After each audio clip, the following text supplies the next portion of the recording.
ईश्वर ने आपके लिए खोला है उसे कभी भी कोई बंद नहीं कर सकता।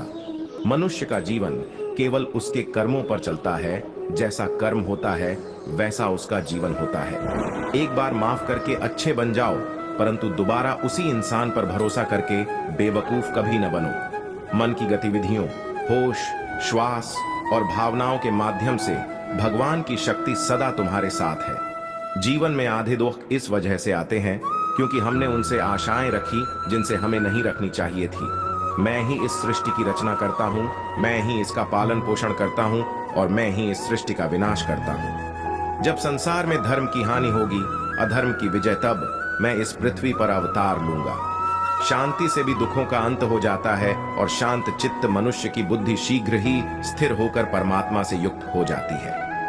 हमारी आस्था की परीक्षा तब होती है जब हम जो चाहे वो न मिले और फिर भी हमारे दिल से प्रभु के लिए शुक्रिया ही निकले।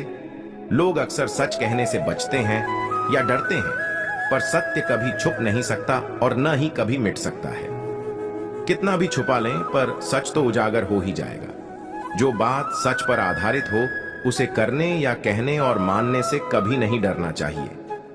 इच्छा पूरी नहीं होती तो क्रोध बढ़ता है और इच्छा पूरी होती है तो लोभ बढ़ता है। इसलिए जीवन की हर स्थिति में धैर्य बनाए रखना। धर्म केवल रास्ता दिखाता है, लेकिन मंजिल तक तो कर्म ही पहुंचाता है।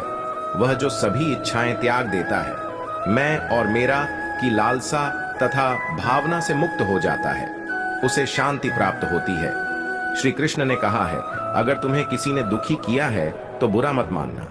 लोग उसी पेड़ पर पत्थर मारते हैं जिस पेड़ पर ज्यादा मीठे फल होते हैं। स्वार्थ से रिश्ते बनाने की कितनी भी कोशिश करें वो कभी नहीं बनते हैं, और प्रेम से बने रिश्तों को कितना भी तोड़ने की कोशिश करें वो कभी नहीं टूटते। अगर व्यक्ति शिक्षा से पहले संस्कार, व्यापार से पहले व्यवहार और भगवान से पहले माता पिता को पहचान ले तो जिंदगी में कभी कोई कठिनाई नहीं आएगी। जिस मनुष्य ने जवानी में बहुत पाप किए हैं उसे बुढ़ापे में नींद नहीं आती।